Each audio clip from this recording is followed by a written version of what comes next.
SNAFU. Situation normal. All fouled up.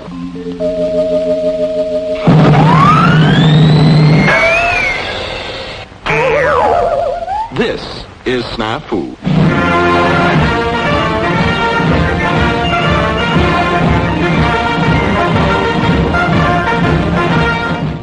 All right. Welcome to another episode of SNAFU. Episode 115. I keep getting shocked every time. It's just like... it goes up by one. I know, right? I forget how many episodes we've done before this. It's I mean, it's 2017. Maybe you block it out. I don't know. It's a good chunk of change. Yeah. I think going strong. I mean, sometimes stronger than others.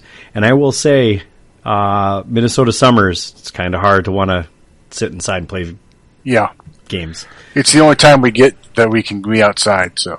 Right. Maybe that's what we need to do, Jeff. Like you were talking, well, maybe we talk offline about this, but like, we have the Saga event that happens outside here in Minnesota. Mm-hmm.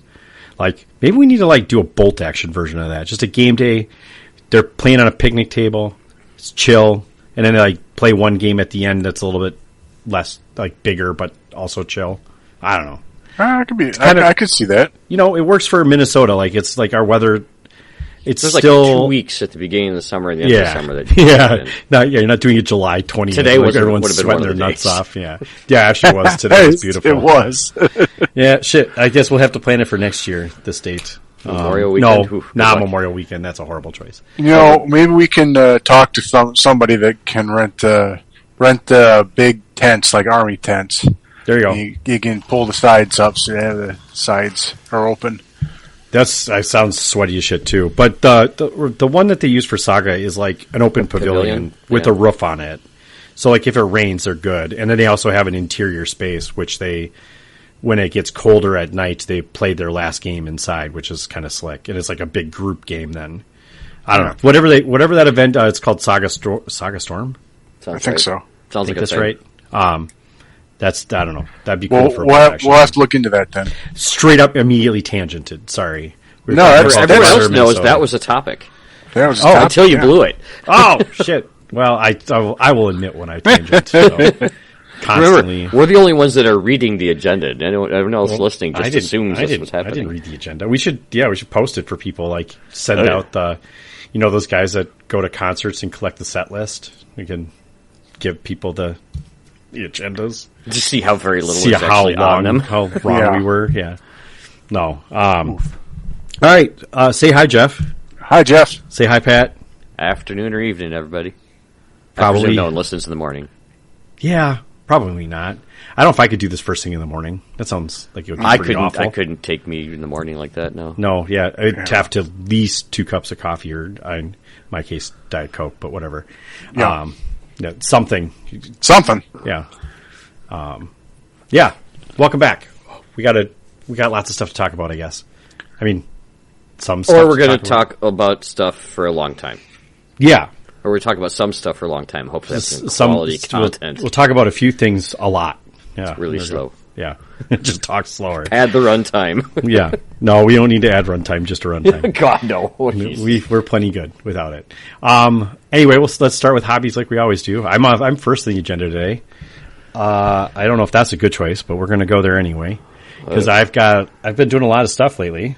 Not so much bolt action yet, but I got some bolt action adjacent stuff coming in the mail. Hopefully it's good. I bought one of the mystery boxes because my FOMO was strong.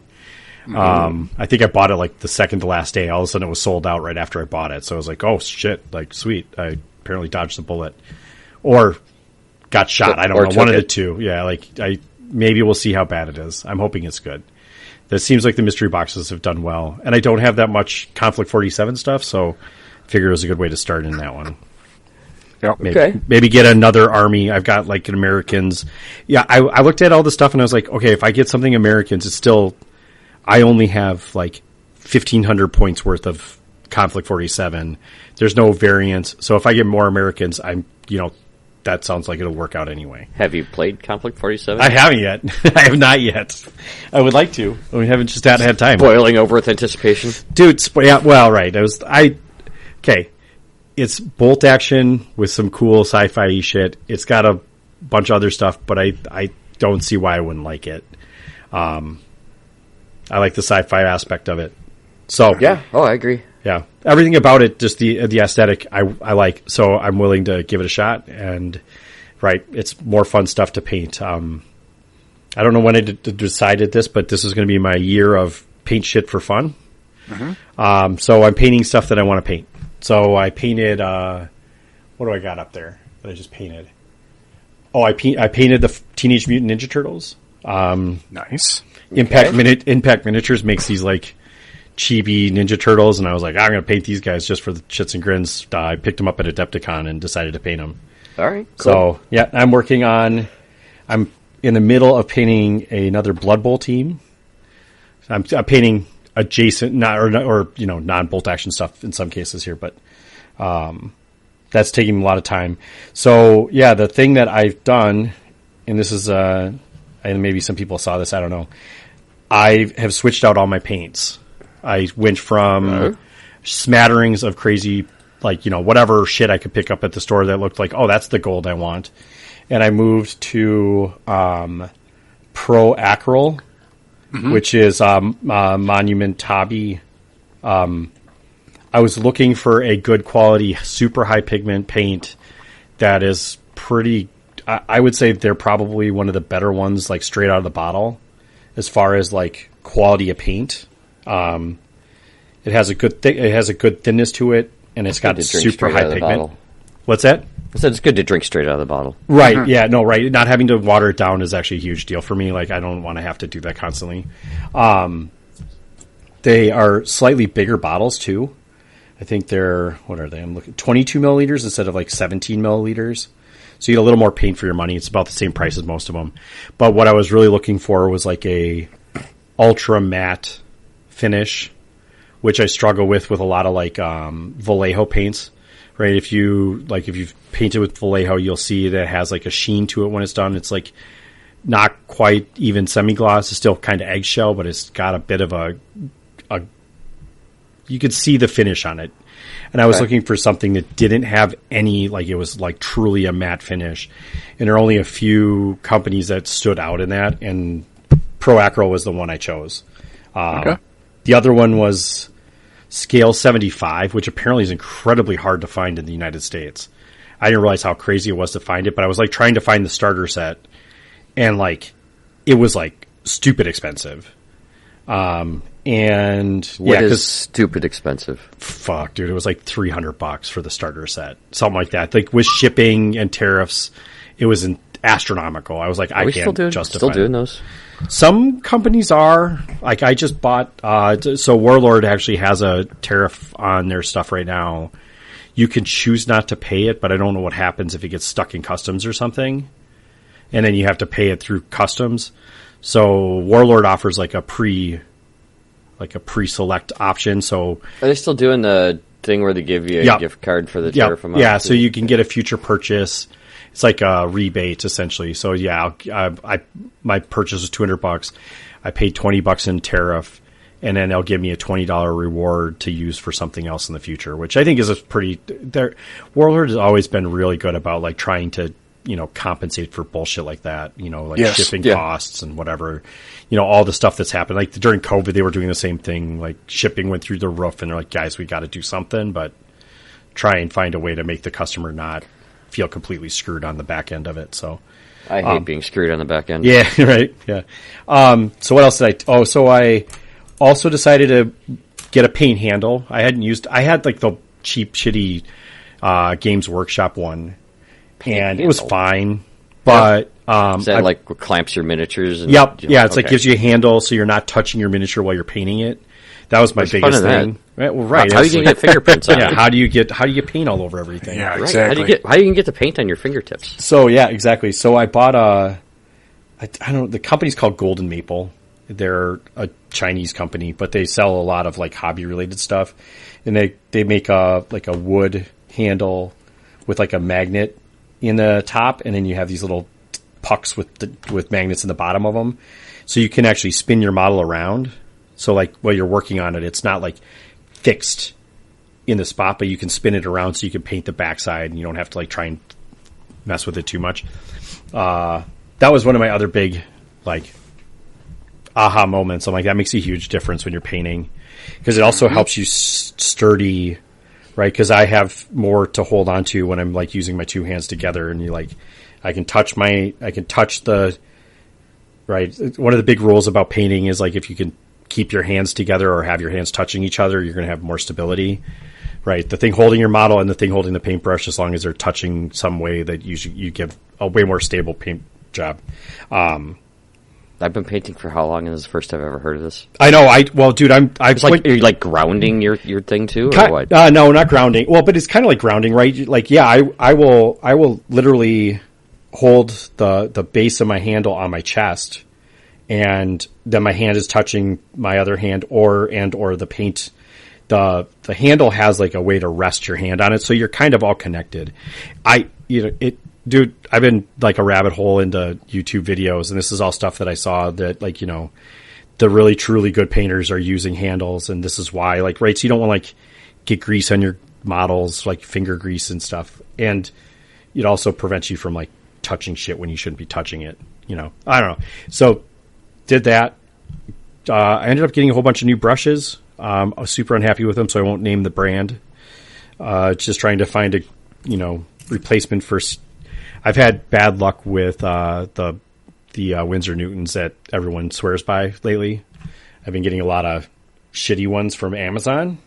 Okay. So I have not been buying those anymore. I've been like trying to find another brand that I like. I switched off to the brush that I got at Adepticon last year that has the multi-change tips. Mm-hmm. Yeah, that aluminum one. Yep. Yeah, that, dude, love it.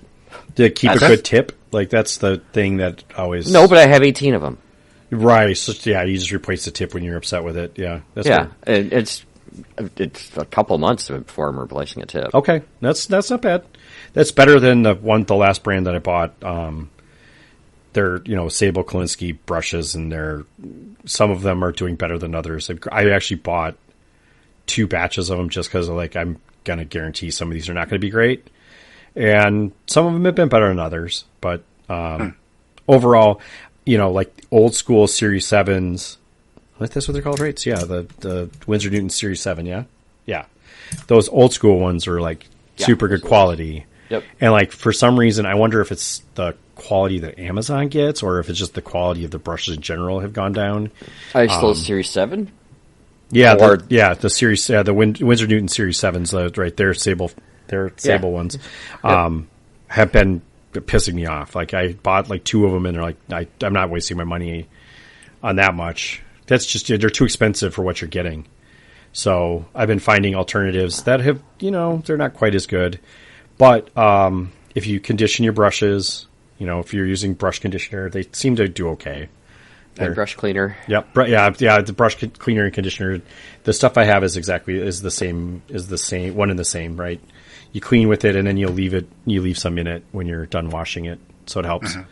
Tastes like shit, though. That's the worst part, is like, I'll go to lick my brush at the beginning of, like, you know, like some painters do. And it'd be like, ugh, that stuff tastes awful. Like, I can safely say I have never licked my brush ever. Yeah, good for you. That's a habit I have always had to I don't know sharpen my point. Get that brush back in shape. But, I also decided that my lights were not strong enough. So I did the old school... I don't know what you call it. I don't know if it's old, just being an old person or not. I did a rabbit hole on, like, finding the best, like, light, you know, glasses set up for, you know, painting miniatures with, like, the weird little lift up thingies and the, like, all the lenses and shit and all the stupid stuff. And I found a video of a guy that's like, he was reviewing all of those, and like, he posted a follow up video afterwards, and he's like, you guys, I totally screwed up. He's like, the best possible thing I could have bought to ever do painting miniatures was just a pair of really strong readers. So I bought a pair of 4X reader glasses, and I can tell you right now, it was the best purchase. Like, $12 on like, eBay or on say like $8 maybe. I bought like some nicer ones that have like a cleaning cloth, but it was like $12 on Amazon, and you're like, shit, dude, I can see every detail of this model. I can paint where I want to paint, how I want to paint. I'm like, oh, this is such a dumb thing that it's taken me so long to get to. So, Yeah. I'm painting. And now you can read that menu in the dark at the restaurant. No, I don't take them out with me yet. I'm not quite that old yet where I'm willing to put them on in public yet, but I look like a total dork in my paint room now. Cause I think these are 4X, which is pretty insanely strong. It makes me sick when I take them off, which is probably not a great thing, but, Well, you know. yeah, it kind of sucks because I can't watch. Normally I have something on in the background, like a TV show I'm watching or something, but it's kind of hard because you can't really watch TV when you got those on. No. Make me want to get really sick. Yeah. Yeah. So yes, you'll learn to pull them down to the nose and look over the top and watch I bought TV ones that were show pretty thing. big, and I might have to find a smaller pair of cheaters. But these are pretty big glass, like, cover my whole eye. The goggles? Kinda. They're normal glasses, but they're big, like the lens. Like most people have the cheaters, they're usually like half height, and they're like, the librarians look over the top of them. You can't do that with the ones I got. They're fucking huge. That's why they do them that way. Yeah, right. So they don't get sick all the time. But, so yeah. What else? I don't know if I've painted anything else, but I've been making kind of a hobby overhaul of how I'm doing things, and I'm seeing a difference.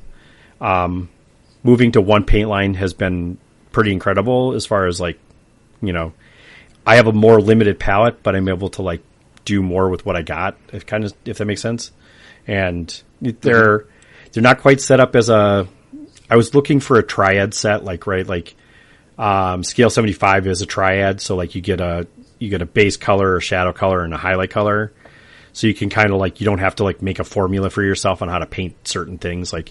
They have an orange formula and a purple formula and all the colors, but this is close. But I almost honestly have found that I don't need more than one or two, especially if you're using a wet palette. You can blend colors together and it works pretty well. So I don't know. I used a wet palette for a hot minute and didn't care for it. So the funny thing is that the Pro Acryl actually, people were complaining about it being on a wet palette, and they came out and said it wasn't formulated for a wet palette. So I stopped using it for a while, and I can see the difference as far as how it works. It does better not on a wet palette, but sometimes I would like it to be so I can mix it and keep things mixed longer, in which case I'll do the wet palette then. But otherwise, yeah, I use I must paint like a caveman. You probably don't. You paint great. I just decided I wanted to do something, I wanted to up my game a little bit and see where I could go. And, I was struggling and getting frustrated with my painting skills from a standpoint of not being able to see the details and being how can I make how can I do this better? And at the same time, I was kind of I wanted things to look a certain way. So I decided to research how to do that. So that's mostly what I did, is just, changing my paints out and then buying old man glasses and calling it a day. So yeah, I don't know.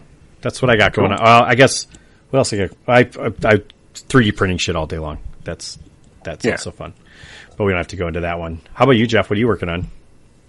Right now, I'm getting my extra room in the house floored, so it'll be ready to go in probably a week.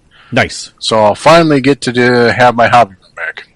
Nice. Your new hobby room with nice windows. My new hobby room, and yes, with nice windows and nice.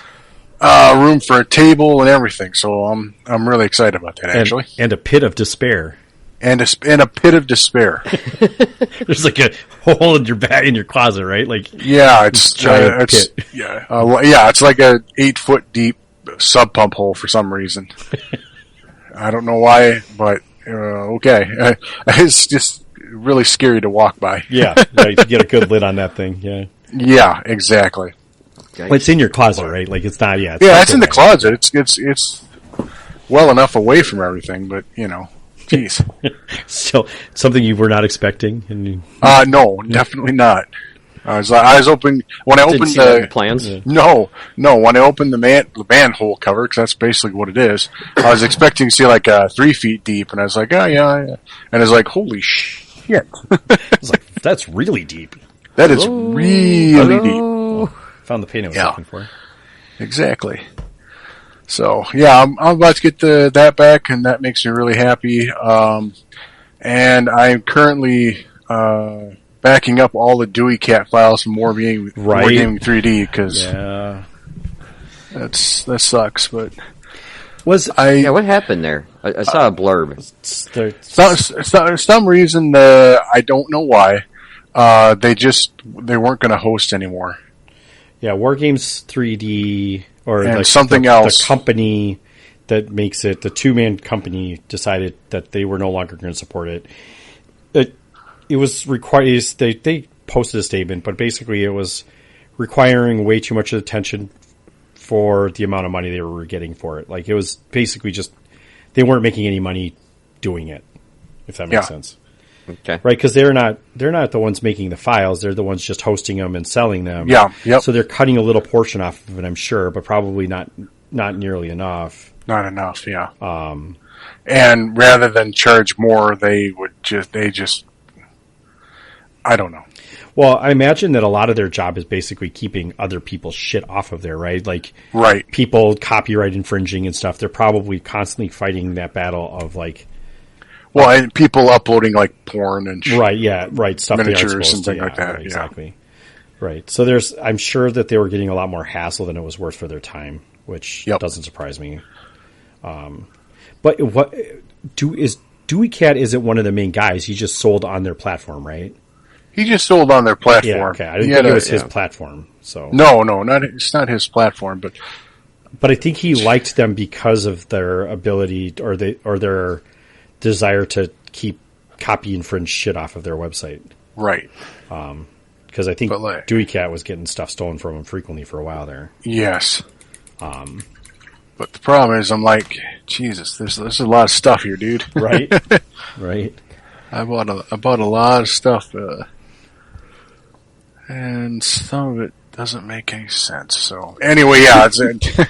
You're like, why did I buy that file? Why did I buy that exactly? Yeah. Huh. It's like, why do I have all these Dutch shit? And I was like, oh yeah, right. Didn't you buy that for someone else? Yeah. Yes. Yeah. Yeah. The only Dutch player we have. Yeah. I assume, but and he always wanted weird things too. Couldn't just because they were like super good. Yeah, they're closed top transports and shit. Like, wasn't that the army that had those? Yes. Yeah, just wreck my day. I mean, you've got to wake up dreaming about that shit still. The nightmares of closed Dutch transports that come up when a bunch of veteran dudes pile out and shoot your shit up. That was a thing. Fun stuff. Ah, the good old days. Yeah, all the good. Yeah, exactly.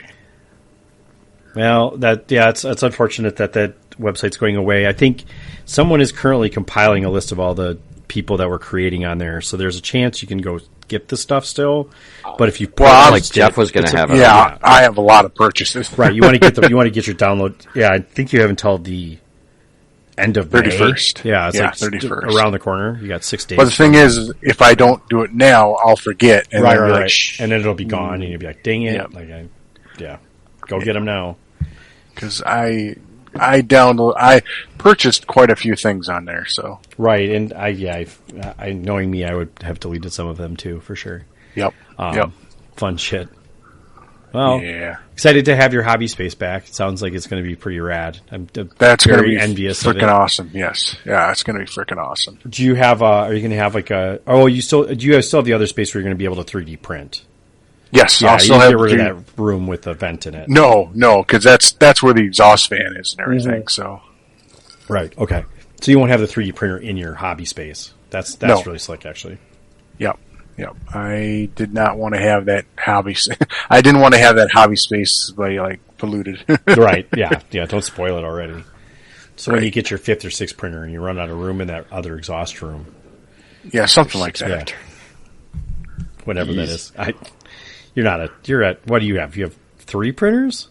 2. Just 2. You just have the one resident and the one... One resident and one FDM. That's all I ever needed. It's had 50,000 football fields of spool run through. Yeah, right. That too. Yeah. Yes. Actually, let's see. It's a lot more than 50,000, I think, because it's like 32 kilometers, so... I want to. Yeah, I wish I'm gonna have to find that stat on mine. Mine's not nearly as old as yours, so it definitely doesn't have as much. But So yours must be getting pretty dated. Is it still running okay? mine, Oh, yeah. or Jeff's, yeah. Jeff's. Yeah, I've Jeff's is almost as old as the podcast. yeah. I've replaced many things on it, Yeah. Sure. so you know That's a different hobby in and of itself. It really it is. really is. Yeah. Totally is. Cool. All right, Pat, what have you been working on? What's hobby? Oh, Kidding. Yeah. No, golf is a I hobby, actually- but not Golf is a hobby. Not the yes. same hobby. Yeah. No, and that's only occupies the waking hours. So, I did a big clean out of my downstairs hobby room, which is where I build my new tables and stuff like that, a while back. And so I had to take everything out of the room, and some of it's still sitting behind me, but most of it finally got put back in place. Nice. So that was a huge thing, because that frees up my airbrush station too. Okay. Nice. And I found a couple of goodies, as it turns out, that I need to get selling on eBay for, which I still haven't done. Oh, dude, you should do that. I've sold a shit ton of stuff on eBay in the last Yeah. year. I need to like rent one of you two because I've never still sold on stuff on eBay, and I don't want to have to hassle for it. So I'm going to tangent for just a second. Their new, like, if you get their app on your phone and you sign up for it, like if you have an eBay account, you've bought shit off of there, I'm sure. Their new selling tools on the phone are so fucking simple. You take a picture of the thing, and it's like, hold on a second, and it writes everything for you. Right? It gives you the description. It gives you it tells you what to do. Like, hey, you should take a picture of the back so people can see what it looks like. Like, okay, great. You do all the things, and it literally takes 20 seconds. They've made it so stupid easy to list shit on eBay.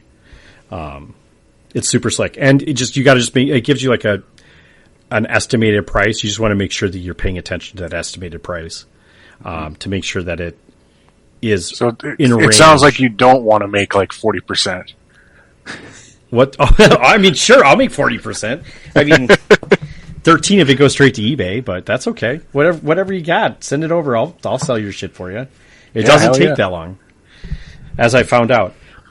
Now I have like a. No, I'll go through big waves of selling stuff on eBay, and then I won't. Yeah. And yeah. Like this one, you had actually pointed out, Rick, that it had a relatively rare model from back in the Warhammer Fantasy Yeah, days. you had a super out of print. I can't remember what it was. It was something out of print. It was one of the Griffin. The Empire Griffin guy. Griffin guy. Carl Franz. That's right. Yeah, Carl Franz on Griffin. Yeah, it's like, dude, I'm thinking that model might be like $200 or $300, and you're like, what? Yeah. No way. And you went and looked, you're like, oh shit. Yeah, so you gotta sell that stuff. It's very similar to what is out there, but I still have a whole bunch of old world. It's old world stuff that I was going to try and get into that with Bretonia, but we know that game kind of floundered pretty hard. It's got some local pickup is kind of coming back around on it, but like my local interest on it. That's fair too. Like you can have no interest in it. That's totally fine. Yeah, I you know how many miniatures games I do have interest in, and I still can't get to the table. No, right. Yeah, I mean, even just bolt action in general, it's hard to get on the table these days right now. What was that Halo one that showed up? I'm like, oh, damn it, that looks really cool. StarCraft, that looks cool too. StarCraft looks good. I mean, yeah. But I don't have time to not do these, so. Oh, that's fair. Yep. So I'm gonna do a little purge and pay myself for the time I spent cleaning that out. There you go. So that was downstairs hobby, and then up on my paint table, I actually got my Winter Fallschirmjäger back out. Nice. Got a squad of them assembled. And then I'm also working on 2 MMG teams and a medium mortar team. Nice. Very nice. Kits where all 3 came in one. The Fallschirmjäger ones. Yep. Nice. Yeah. So I get to paint with blue. I'm very excited. Yeah, you get some other colors in there, which is really nice, like the blue grays and stuff. Yeah. Yep. Less tans and grays for sure. But then my next big step is after I finally get a squad or two of those together is those tanks that I finished with the new camo pattern. Yep. I have to put the winter wash on them. I'm gonna cringe just a little bit before I do that. Yeah, you're like, I don't want to ruin my paint job. It looks really good. I don't want to ruin it, but I don't want to be a pirate. Yeah, just got to get a guy with like a bucket, a paint, and a paintbrush, and just set him next to the model, and you can just leave the camo alone. Then be like, they just haven't painted them yet. Like, relax. It'll be okay. Yeah. No, I think it's a box in the hobby bingo too, for that matter. So, What was that? add weathering or effect to. Oh vehicle. yeah, you got to get the bingo card. I can do something on the bingo card then. Yeah, cool.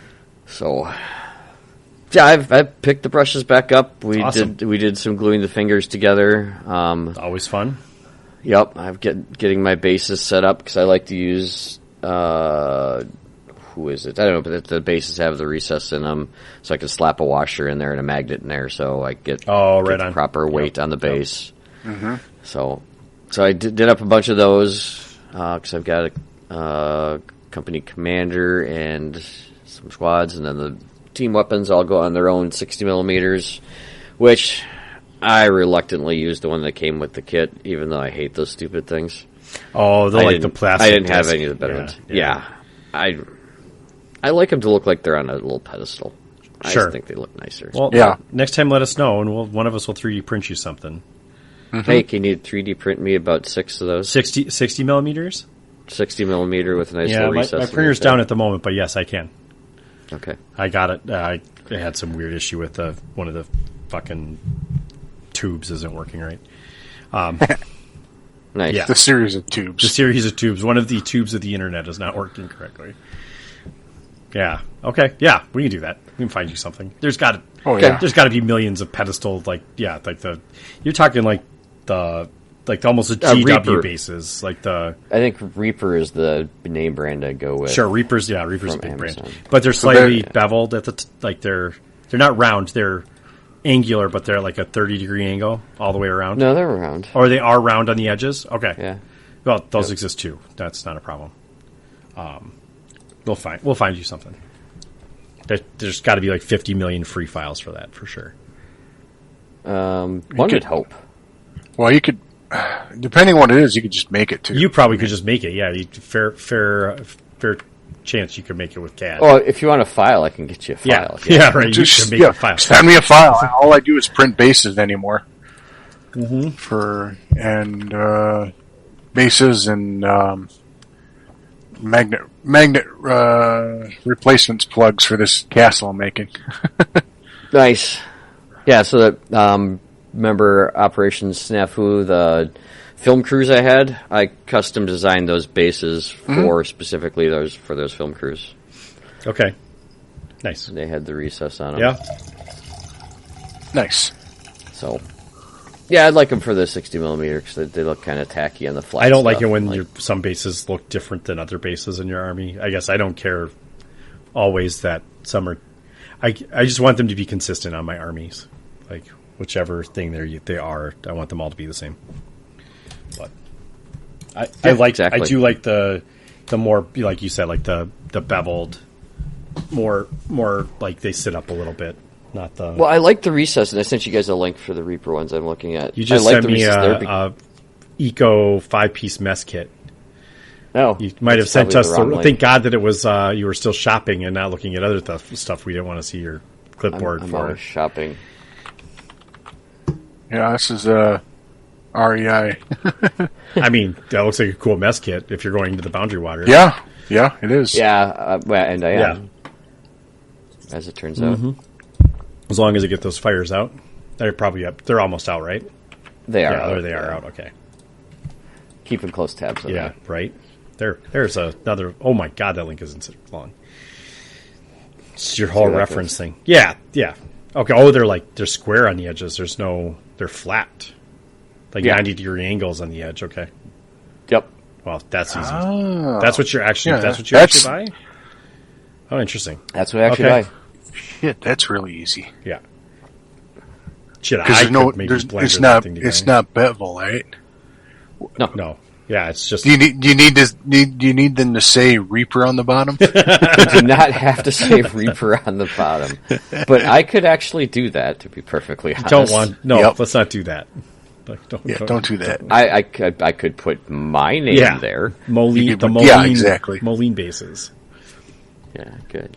Or, SNAFU or whatever you want to put that. You put down. Yeah, you can put a star under there. That shit goes to their head. That shit goes to that guy's head. Oh, shit. We'll just... Yeah, if I print those upside down, they could get the texture, too, if I really wanted to. Right, that's how you would print those upside down so you could have the texture. You would want to print them upside down. Yep. What? I got paint all over me somehow. What the fuck? You were painting. I did. I painted for like 5 seconds. I painted a guy's feet. That's all it takes. I Tarantino'd one model here. Nice. Yeah, a little foot fetish reference there for you guys. In case you didn't know. I was not aware you had a foot fetish, no. You didn't? I didn't. Have you watched enough Tarantino movies? Oh, I thought you. No, Tarantino, not me. That's what I thought too. No. Yeah. Tarantino does, not me. I don't. His movies bore me. Interesting. I don't know how that would be possible, but I guess I can see that. Some of them, I suppose. Yeah. All right. I think we've gotten through our hobby. Should we take a quick break and then jump into the main here? Yeah, sure. We can take a short break. We'll come back and we're going to talk about all the new shit that's coming out, or they're leaking bits of information to us about the new Commonwealth book.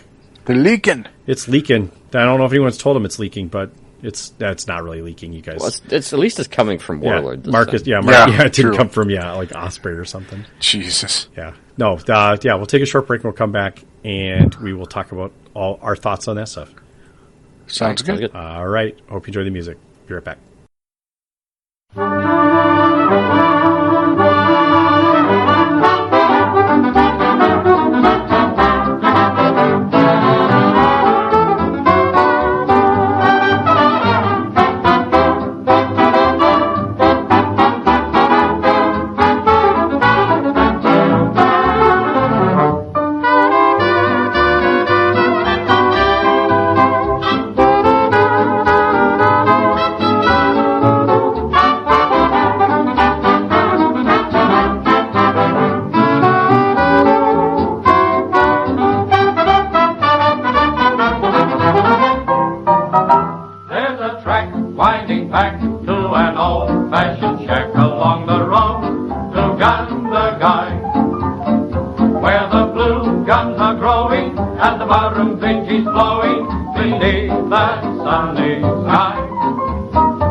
Pretty crook round these parts, mate. What with no rain for your stock and them all dying, you must be having a pretty crook truck.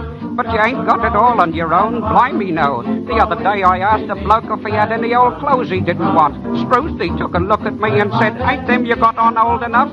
Yes, things is pretty crook, all right. I knocked on a bloke's door the other day, and when the missus comes out, I gets down on me hands and knees and started eating the grass. I said, Missus, I'm not hungry, I'll eat grass.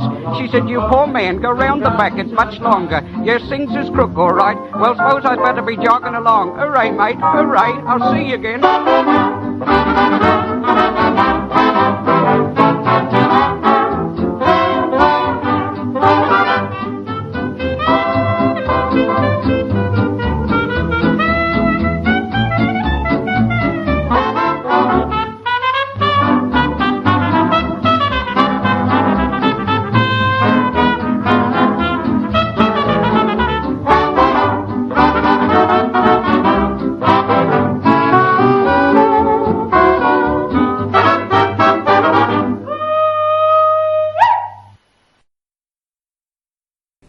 All right, welcome back. Hope you like the music. I loved it, as always. So pleasant. Terrific. Yeah, it gets us struck down by YouTube. Whatever. I don't give a shit. I don't think people are going to YouTube. Well, it all means is we can't monetize, and I don't really care if we can use their bandwidth. I don't give two craps. Yep.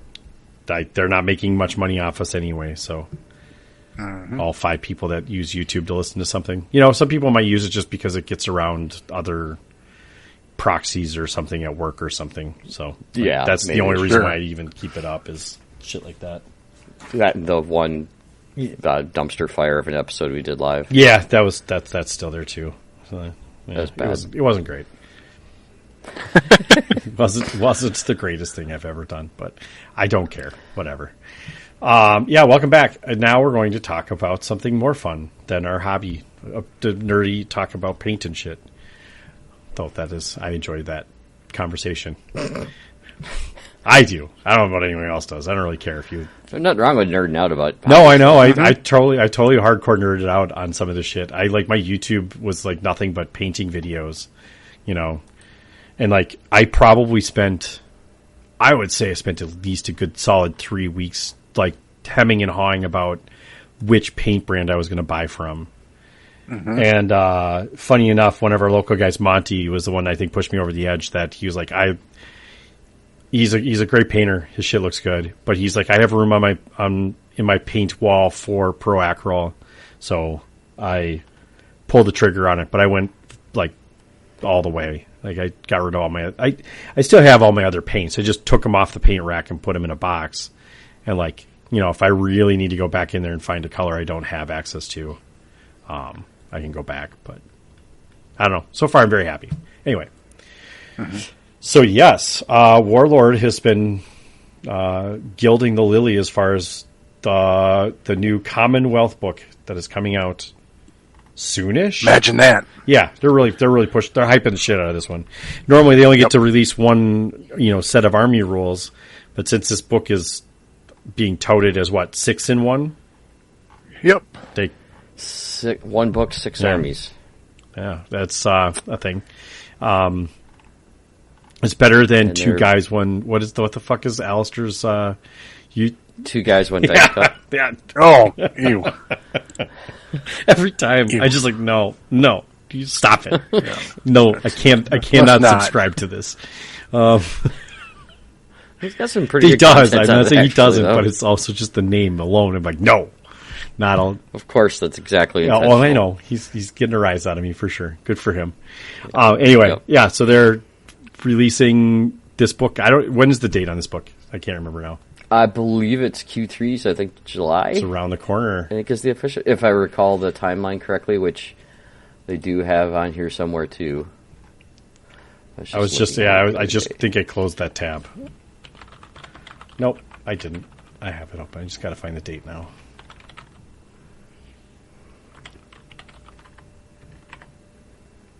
Roadmap 2026. It shows Q3 2026 is the Commonwealth. So that's June, July time frame. So soonish. It's coming soon. And then Armies of France will be after that in Q4. Interesting. Okay. So I don't know. I think people are excited about that one, too. That's according to their roadmap, which is public content because I found it from Google. Oh, I could just hit the pre-order button. And that would probably July 2026. It says. Yeah, that sounds right. The miniature for this is right up my alley. He's a Sikh dude with a fucking giant machine gun. What is that thing? Is that it? I don't know what that is. Well, I'm guessing it's a Vickers. Yeah. It's probably the Vickers upside down magazine, the top load magazine. Yep. Yeah. Okay. Yeah, it's Vickers. Mm-hmm. I like them. Mounted aircraft. Sweet. So let's get into what they've released so far, because we've got 2 or 3 of them. Well, they've got 3 of the 6, and then the first lead-in where we talk about that there's 1 book, 6 armies. Yep. And they're saying that in the back of the book they're going to list all the common units across the normal British Army book, so you don't necessarily have to have both books to play it. That's actually really kind of them to do. It is. That's very un-GW of them. Yeah. Yes, but it's also very WG of Yes, them. that's true. Mm-hmm. Yeah. And then the first one, they early this month, are they doing 1 a week here? Feels like it's been about 1 a week, yeah. We're doing another one soon. Talked about Australia. Yeah, it starts with Australia. Yeah, they released Australia first. That one felt very much like was that the last one? I can't remember. May 6th was the Australia one. Yeah, okay. According to the articles here. Okay. We're all getting pinged by a bajillion people at the same time because everyone is joining their servers for some reason all of a sudden. Australia. Let's go look at Australia's rules. What do we have for Australia, Pat? Feel like they're kind of what they were before a little bit. Never give up. Yep. The Rick Astley rule. When assaulted in close quarters, Australian infantry and artillery units count as having fanatic until the conclusion of the combat. Well, it's a good thing. Close combat's a big thing. Yeah. Yeah. But that's still, that's awesome that they just get fanatic when they want fanatic. Although I guess it'd be nice if they got shot up and they still had fanatic, but that's not a rule, so. It's only during the... Close combat only. Yep. Mm-hmm. All right, what's the next one? Aggressive patrolling. That sounds exciting. What does this one do? This one gives you some kind of new infiltrator rules, right? Yeah, this is like the K-holers. They can come in from the back line. Oh, shit. Is that what this is? Oh, no, that's a different one. No, that's different. Yeah, before infiltrator stage of the start of the game phase, an Australian army may deploy any and all of their infiltrators first against the enemy with the same rule. So they get to deploy all of their infiltrators and keep them from deploying. Yeah, they block out all that stuff. Yep. And then you would put the dice in as normal together with enemy infiltrators. So if you want to see where their infiltrators are before you put something down. One infantry section of up to 5 men per rifle platoon may be upgraded with the infiltrator special rule. For one infantry section per a rifle platoon. Jesus. For one model, for 1 point. Oh my god! But any unit type they want. No, it has to be infantry. Up to 5 men, section. But it could be any unit, right? Any of the infantry units they could select. Well, so no, there's an entry in the British Army book that says infantry section. Okay, got it. Thank you. Okay, so it is like the basic rifle dudes. Yeah. Okay. Yes, but that's still per a rifle platoon. So you could have a bunch of rifle platoons with 2 squads for $70. You could have 5 veteran infiltrators. That you get to deploy before they get to 70 points. Does the command lieutenant's platoon count as an infantry rifle platoon? Infantry platoon? No, it doesn't count as an infantry section. That's the specific selection, right, Pat? There's a specific infantry section listed in the British Right, it is that is a unit selection. Is infantry section is a unit that you pick up. Okay, I was just trying to get 5 guys with I was too. 5 guys with the SMGs. You can still get. Oh, you probably can't with the infantry section. Can you get? How many SMGs can that unit have? I don't have it. I don't have the tab. I'm pretty sure it's 3. Oh, I can. I can too. I can go to the Warlord app. Right. I'll beat you there. Hopefully I won't break everything else in the process. Excuse me. Rifle section. Give me... What? Submachine guns. No, you can only have... only the NCO can have them. Yeah, I was going to say... But they could take an LMG and get into a nice little spot. I guess. Yep. You could have a bunch of machine gun teams. Especially if it's a light machine gun for 15 points. It's not bad. And you have unlimited platoons, so... Right. Rifle platoons, so you could have... What would it take? 5 men for regular dudes, and then 5 men that are infiltrators. Yep. And 1 guy. 1 lieutenant? Okay, yeah. Right, that would be, 70 points for veteran dudes with infiltrator with no other options. That's pretty damn good. I don't know, it's pretty good. That's still pretty good. Right. That's really good. Let's see what the third rule is, because the third rule might have some fun too. All right, the ambush drills. Australian infantry units may always react to enemy ambush fire by going down. That's fucking bonkers, actually. Mm-hmm. I'm going to run. Okay, you ambush. No, I'm going down. Like, that's so good. Yeah. Wow. So yes, you switch the order dice to down next to the unit.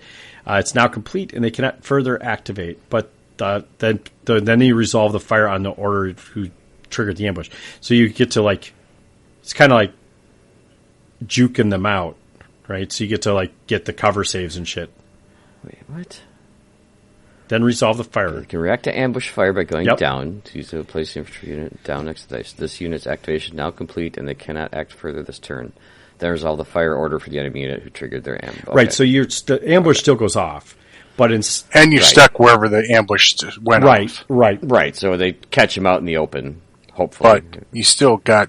Geez. But you still get to That's react. really This good. right. This is always the age old question of well, if I move this unit, is he gonna trigger his ambush or not?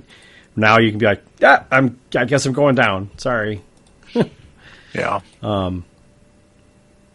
Okay, but furthermore, Australian infantry units who have already acted may still react by going down to an ambush fire made at the end of the. Oh, it's only for ambush fires, but still, that's so at the end of the turn. Right, if they want to resolve an ambush, you can still go down even if you've acted. That's pretty cool too. I don't know, I like that. That's pretty good.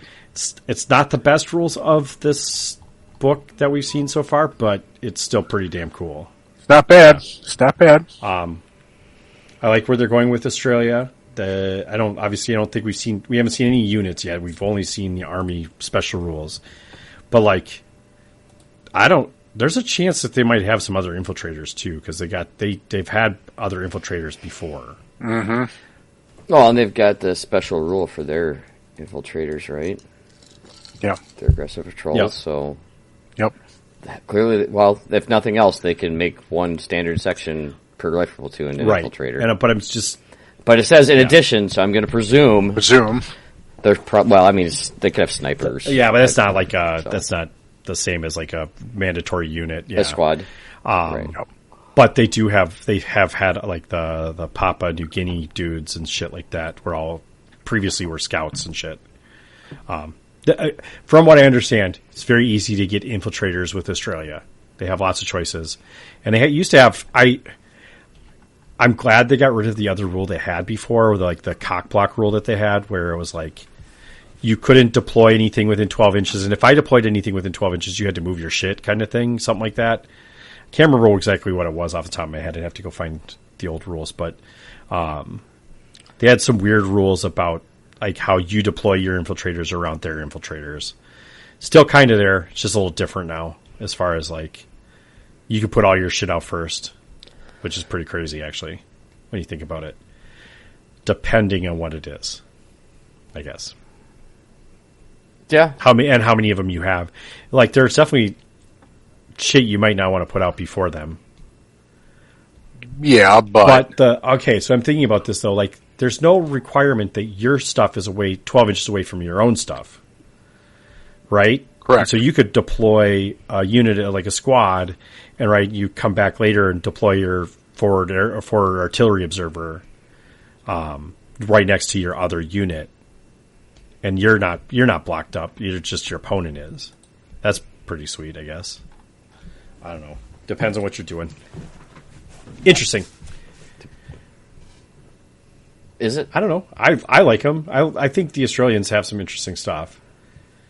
They got cool ass. They actually have some cool models too. They got hats. They got great hats. Yeah.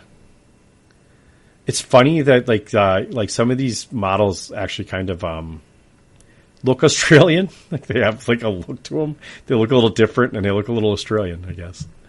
Some of these pictures are great. I like these pictures. Yeah. Yeah. Good stuff. All right. Let's go on to the next one. It's going to be a short episode. Because That's okay. It's okay. Yeah, we don't have a lot to go with yet. All right. Next is Canada. The Canadians. Oh, Canada. Oh, Canada. All right. Land of Canada. war crimes and What? maple syrup. War crimes. What? I don't know. I need to That's know here. more. But we won't do that on the air. All right. Yeah, so they got some new special rules for the Canadians too, eh? We're being fast and loose with the term new. Oh, fair. These are more in line with what they already had. Sure. That's a dogged. Yep. All infantry and artillery units that start the game or are reduced to 3 or fewer models gain the stubborn special rule.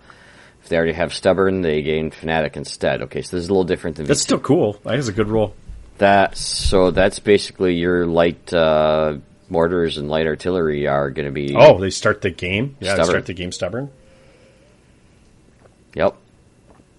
Right, because that's 3 Start guys. the game with or are reduced to 3 or fewer models. Are stubborn. Yep.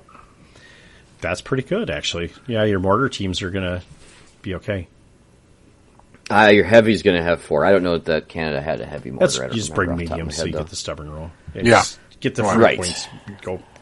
Free Yep. stuff. Yep. Huh. Free stuff. Thought we weren't doing that this edition. Quiet you. Now, it's free special rules is not the same as free models. There's no free units anymore. They made the 5 army books normal, and now they're gonna they're gonna GW this.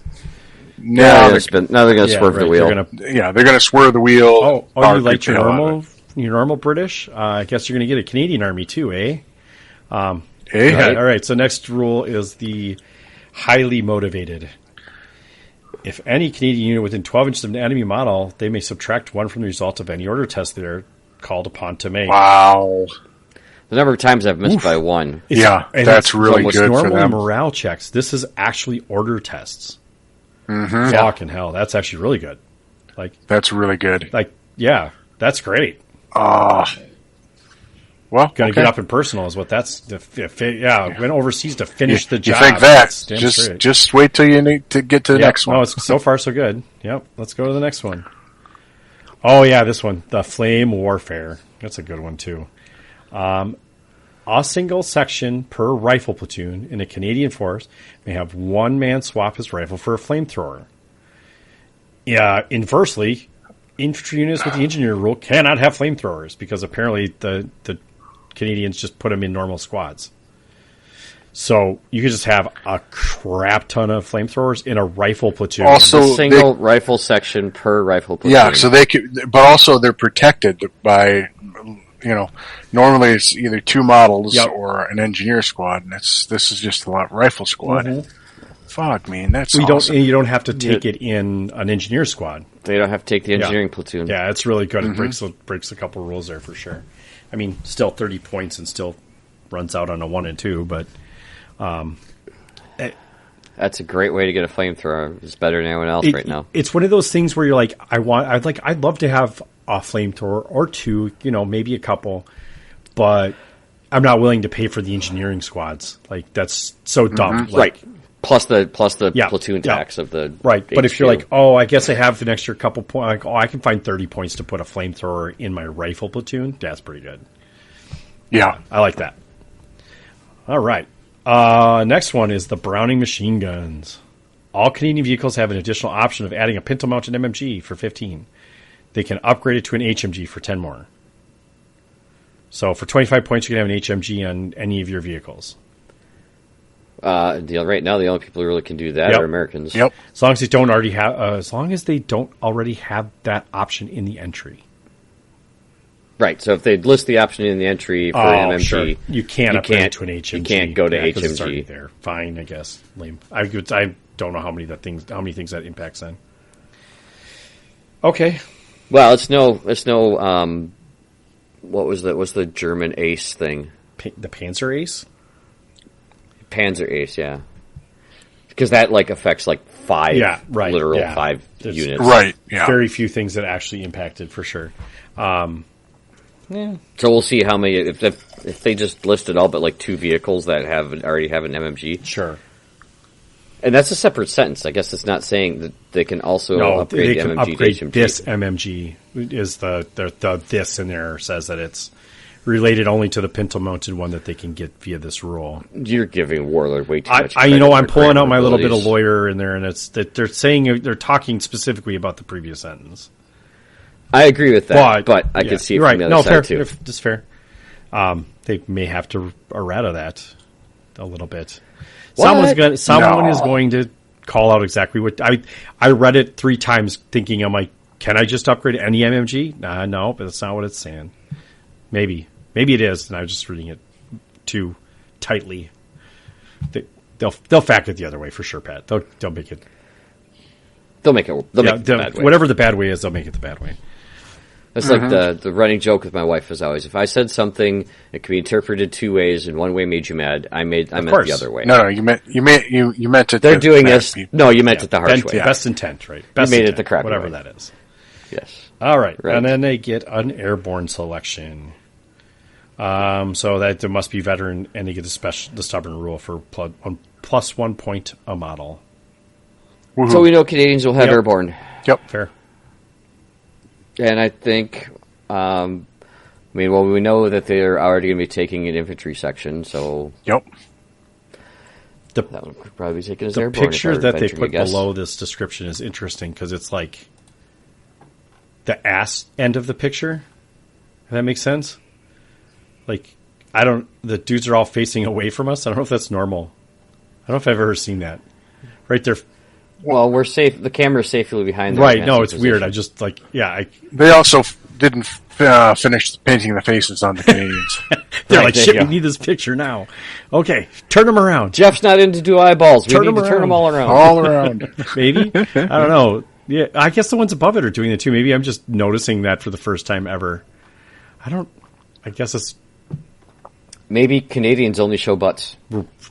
Yeah, maybe. I don't know. Maybe that's just a style decision. I thought I've seen other things facing the other direction, but maybe I'm just totally having a moment here that a light bulb moment. I don't know. Maybe it's a Tim Hortons thing. Little Canadian Tom Hortons, stuff there. I which don't one know is if it? it's humor, but Tim Hortons is various. It's certainly offensive. No, it's not. Tim Hortons is great. I like Tim Hortons. The only one we had got shut down because they were hiring illegal immigrants. So they... From Canada? No, from Mexico, I think. I don't know. But it was like, all of a sudden, it was just gone. The one in Minnesota was gone. The lesser-known Mexican Canadians. They had good food and shit. I was just like, where did it go? They're like, yeah, about that. Aren't they like basically just like a Perkins, but they serve beer, too? I don't think so. No, that's not what I experienced. I have never eaten It was like one, so I don't know. fast foody breakfast food. That's what I experienced. But it was a weird combo. I think it was like half Wendy's, half Tim Hortons. I was so confused. I was with a police officer too. I was on a ride along, and we got donuts at Tim Hortons. It was the first thing we did. It was like, wow, feed the stereotypes. But no. And then we went and fought a car fire. It was a great day. Got lots of fun stuff. All right. They've released one more. What, Tim Hortons? They got donuts, breakfast bagels. It was like a breakfasty place, lunch. coffee and shit. Like we were getting like. You could get a grilled cheese melt as like. Yeah, I don't remember them having a lot of. It was like a breakfast place. Like they didn't compete with Wendy's too much, so like they had a Wendy's inside the same like thing. I don't know. It was right across the street from the police department, and I did a ride along, and that was literally the first place we went. It was quite an ordeal. It was fun. There's not one. There's not one in Minnesota anymore. The only one I know of went away. All of these pictures are from their ass end. I guess I just don't remember them being like that. But that is what they are. Anyway. All right. So the last one that we have so far, and I think this is the one everyone's talking about so far. Yep. East Africa Command. Yeah, this is pretty badass right here. Let's start out with that. This one's rules, whatever it is. The Pangas, which is their weapon of choice, I guess, wielding giant machetes in close combat, they get close in tough fighter in close quarters. Yep. So they get tough. I mean, submachine guns are always 3 points. That's cool. Like to get. Which I hope the book reflects. It will. That. Right. Sure, maybe. Well, okay, so they said that there's going to be a list of all the generic ones in the back of the book that were from British Commonwealth. So some of those may list They them as have, plus yeah, 4 they in have there, to, so right? this would override they'll that. have to list them as 4 in the back. There's like, how else would they do that? Yeah. Like, paren every single one of them, that'd be annoying. Like, Well, they did. They're right here by encompassing it in the special Right. rules. And I'm going to presume that the Warlord app will be ready to I do would that. assume. I would hope. Gotta mind your Pangas. Gotta mind your Pangas. Don't forget your Pangas. All right, next one. Local area control. This one is the one, boys and girls, that I think is going to be pretty this is the fucking good. K-holder one. You also mind your pangas and control your local the area. local area network, it needs some minding for sure. When an EAC infantry unit that is outflanking, as described in the bolt action rulebook, becomes available, it may enter the battlefield from anywhere along either right or left table side, depending on the chosen side, or any point along the enemy's own table edge. Jesus. Now That's bonkers. why didn't they say deployment zone edge? They're DZE. Because it depends on the scenario, right? If they're not fully covering their table edge. Right. So that's my first question on this, and it has gone unanswered so far. Okay. But because if you look in the scenarios, they never talk about the enemy's table edge. They always talk about the deployment zone edge. Oh, sure. Yeah, it's like I've kind of introduced a new term here a little bit. Yes. I mean, you and I kind of understand Yeah. what it means just from having played, but as a new player, you can go, wait, is that the same thing as the Like, deployment zone right. edge? Is this, do I only get the deployment zone part? Or like, yeah, right. Right. What is your table edge? Well, obviously it's the edge of which behind I'm standing. But that's my opponent's, not the army's, not the enemy's. The opponent's not my enemy. He's my opponent. Right. But, So let's, I get what they're going for. and it's good. Like, it's so good. The only other unit was Finnish that Right. could ever do this, right? The Caparzio Yeah. or something to that effect. Makes them sound Italian, but Kepper, what? I can't remember. Whatever they are. I'm not even going to try. yeah, that's why I've just always called them the K-holers, the Capricornio or whatever they are. I'm Cornholio. Something, yeah. Here, hold on a second. I'll get you covered. That's not going to help. Yeah, if I go look at right. Finland. Caparzio? Yes. Yeah, I'm going to name my own. Yeah, whatever. Don't care. This new app, the Cow Caparito. No, that makes it is better. Not even close. Cow. I don't know. CAUKOPARTIO. That's however that is said. That's the unit. Oh my god! And this is considerably cheaper because you don't have to buy the stupid fucking expensive squad. Those guys are 115 points for a 5-man squad. They come with SMGs, I guess, but and they can have rifles for 1 point. They get rifles in addition. Wow, those guys are ridiculous. And they're also Fanatic. I'm sorry, that's right. They get all sorts of stupid rules. They get Fanatic, Medic, Tank Hunter, Deep Strike Mission, which I think is the same rule as what we're talking about here. But you could, like, whole army could do this to some degree. Obviously, I think it's dependent on the scenario, but it's pretty freaking good. Hey, Pat, do you think this applies to transport trucks with your infantry in them? No. Okay. Yeah, just don't bring trucks. Why would you bring a truck anywhere? not- What's the point of a truck? You can deploy anywhere. Like, Well, anywhere within 12 inches. right. Oh, fair. You can get further into the table from. You're right. Fair. Right. Unless the truck somehow gets the unit, but it says an infantry unit. And infantry don't get their special. It's like even the ones that outflank, if they're in a truck, the truck doesn't get it. Doesn't get the -1. It's the unit that's getting the -1. Okay. Fair. Sounds good. I see what you tried to do there, though. Well, it's just I checking. still really like this unit. That's just incredible. Pretty good. But they got Yeah. more. Wait, there's more. This, it just keeps going here. It's just so they're in EAC infantry. So I'm going to guess that's probably a specific unit entry. No, all When EAC it just infantry, except for headquarters. an EAC infantry unit. Yeah, I don't think that's a specific unit in this case. Okay, so East Africa Command. Yes. There's your EAC. It might be a single unit. You might be right, but I don't think so, but we'll see. We'll have to see. I think it's going to apply to all of their infantry selections. Oh my God, that's bonkers! Right? Yeah, because we're not done yet. But we're going to keep going here. Okay, Yeah, go scouts. Scouts. Scouts is the next rule. It's just called Scouts. A single rifle platoon may be designated as a scout platoon, gaining the following rules. Mandatory units with 5 or fewer models may take infiltrator for +1 point. In other infantry units in the platoon with 5 or fewer models may take infiltrator for +2 points. Fucking hell, dude, that's so good. And it can be a rifle platoon if you want it to be a rifle platoon. It's kind of a weird. Oh my gosh, your entire army could either outflank or infiltrate. Could not play on your side of the board. In the middle or on their side of the board the entire game. Yes. Dear God. I want to read this book. Right. I guess I'll have to pre-order. Also, remember they got Pengus, so they can be tough. Right. They're tough Right. fighters. So they could, yeah. I mean, and if you kill them down enough, they're stubborn too. Right? That was this one, or was that the other? No. I'm getting them mixed up. That was the other one. Yeah, I'm getting getting them mixed up. mixed Damn it! That would have been awesome. Easy there. Come back. Yeah, Come back, holy Rick. shit, that would have been great. It'd have been almost Finland.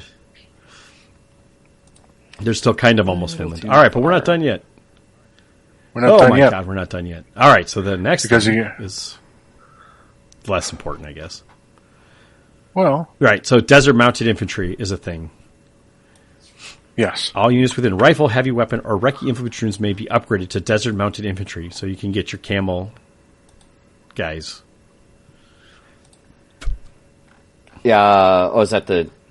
We have camels. Yeah. You get camels that infiltrate. They infiltrate? Wait, what? Infiltrating camels? Because they're considered infantry in the previous rule. Oh my God. They can have sneaky camels. And they can go how many inches? 12? Or 9? 9 on a walk, yeah. Yeah, 9 on a walk. 18 on a run. Mm-hmm. Though it looks as though... Okay, so here we go. They're desert fighters and are treated as cavalry in all respects except that they cannot make mounted charges.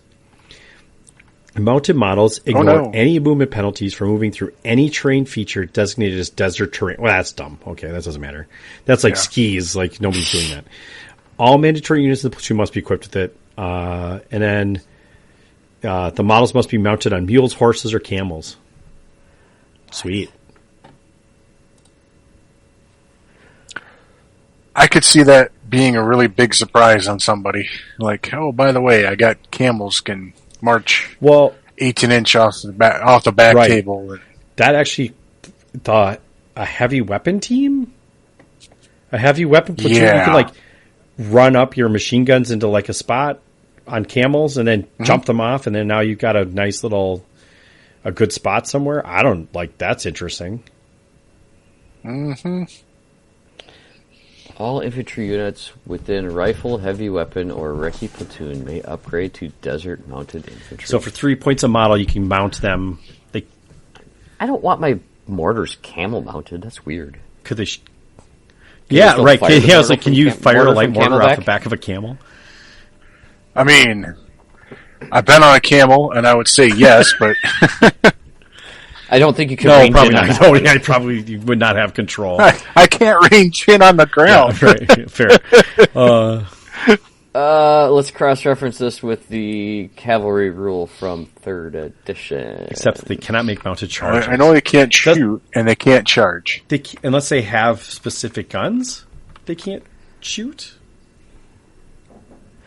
I believe you need the to cavalry have carbines or whatever. Yeah, the carbines.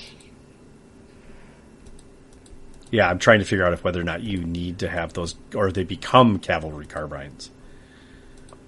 That's true. How does a mortar become? Well, mortars. I'm thinking more just rifles in general, but cavalry are generally treated as units of infantry, except where noted below. Cavalry can dismount and fight on foot as infantry. From which point these rules, none of these rules apply. To sell to SL players need mounted and foot versions. Yep, sure. Okay. Cavalry unit moves at 9 inches, advance 18, with the same movement rules and restrictions, except we do not allow cavalry that have not yet dismounted to enter buildings or get on a transport. They need camel carriers for that.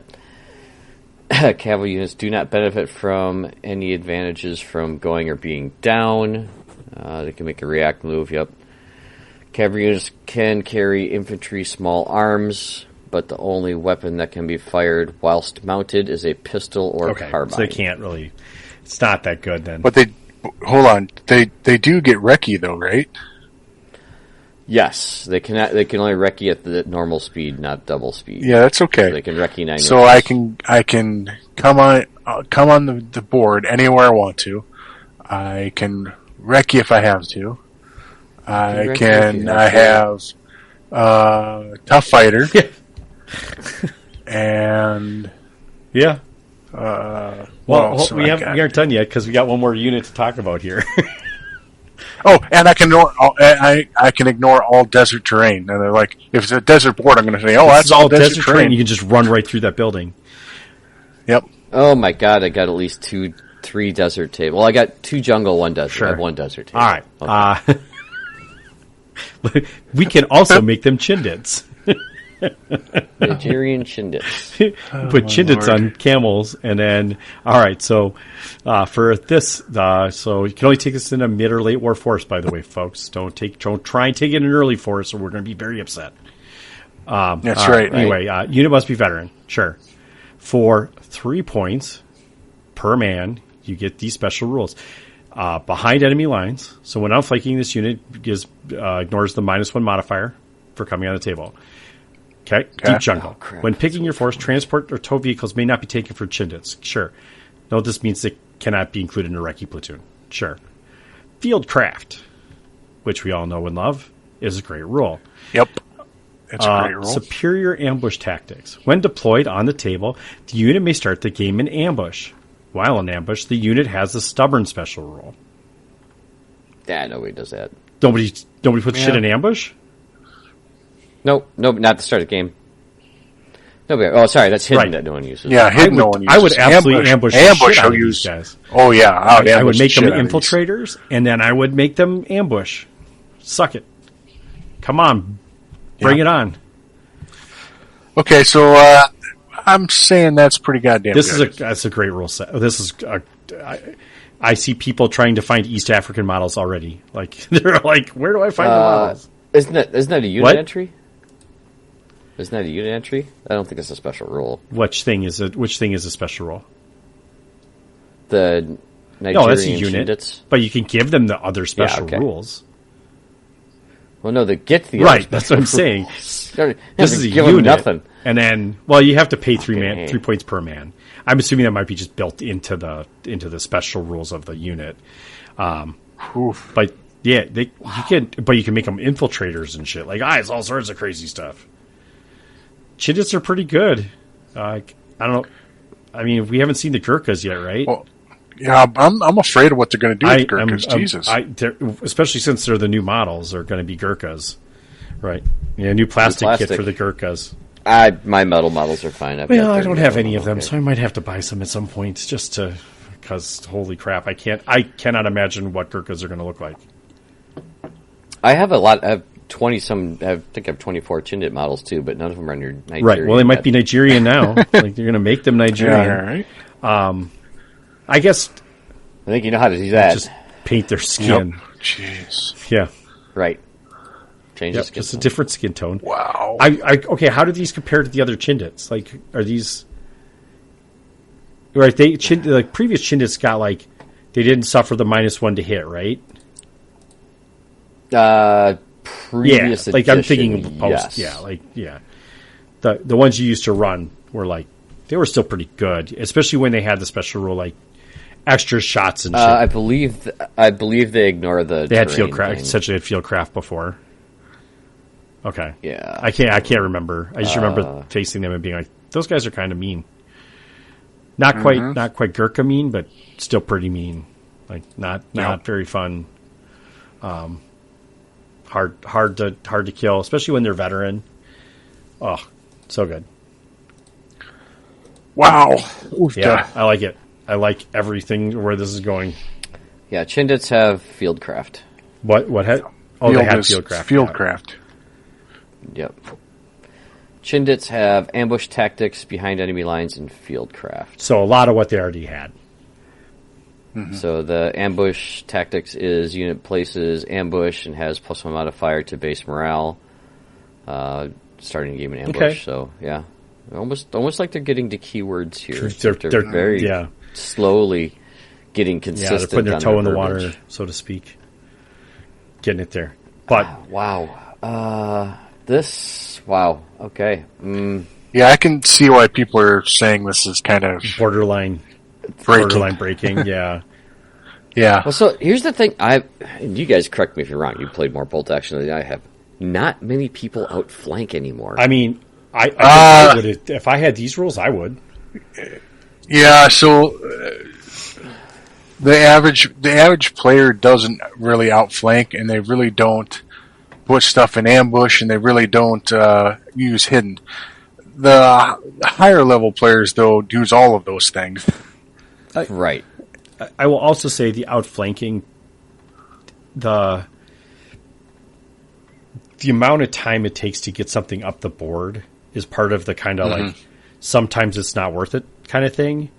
But if my Right, the waiting till turn 3 when a lot of times you're like I really need this shit sooner than that. So like because of time. But if you're also able to like get across the entire board on the first turn they're available, that's really good.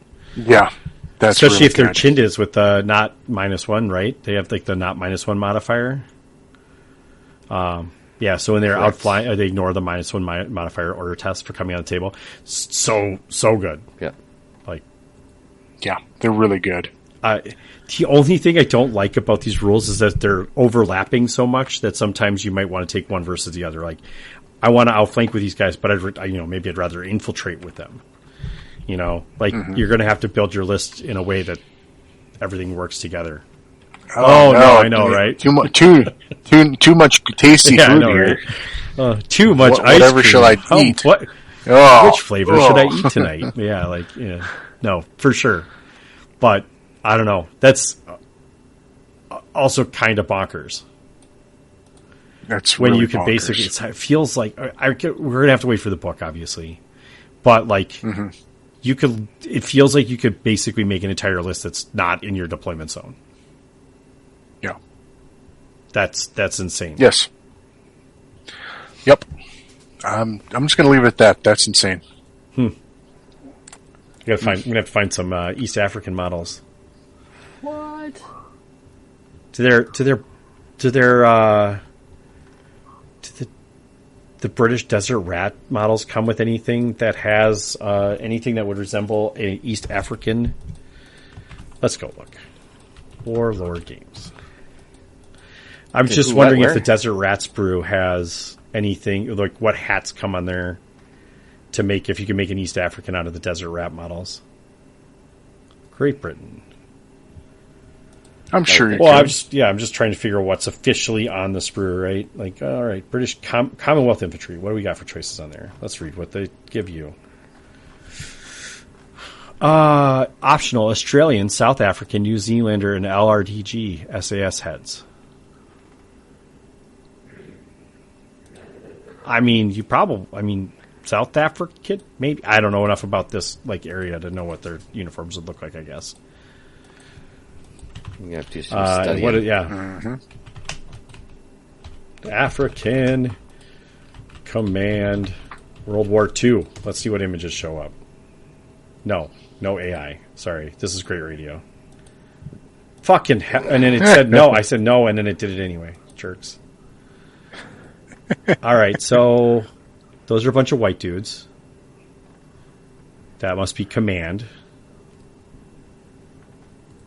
East African campaign. I'm looking at pictures with what the fuck do they call those little round hats that poke up high? Indian soldiers. Oh, so pith helmets? I was not. That wasn't what I was thinking they were. They look like what the Shriners wear. Fez. Yeah, Fez. They look like Fez, but yeah, they side kind of angled fezzes is what it looks like. Okay. They might wear helmets too. Interesting. Yeah, I'd want to dig around and look at stuff, but I think that's what everyone's doing right now. So we're going to see a lot of East African armies, I think. Well, Don't sell. Yeah, India we still haven't seen 3. Yeah, we got to wait for the Gurkhas first. Good call. There's going to be a lot of British on British anger. Yeah, for the historical record, India and New Zealand are two different countries. Yeah, for sure. On like other ends of the country, of the world, right? Like, Do you think we're going to get a New Zealand army? That's in here, right? Or that's going to be rolled in with the That's Australians? part of the Commonwealth today. It lists out all of this shit in the thing, right? Doesn't? Yeah, hold on. I thought they I'm listed going back all to the of them. first article. Am I making that up? You are not. It's in here. I mean, you can open a history book. And I figure out I obviously forgot, so you know. Sure. I mean, yeah. 6 army lists. So Australian, Canadian, East African, Indian, New Zealand, and South African forces. Oh, so there is a South African choice as well. Okay. That sounds like 6, though. That sounded like more. It said 6. 1, Australian, 2, Canadian, 3, East African, 4, Indian, 5, New Zealand, 6. South African. South African, okay. Yeah, it's 6 different countries, and you're going to probably find in New Zealand is where the Maori are. That makes sense. Because that's literally where they're from. And India is I believe the Gurkhas are actually from Nepal, which would have been part of the Indian army at that time. Mm-hmm. That makes sense.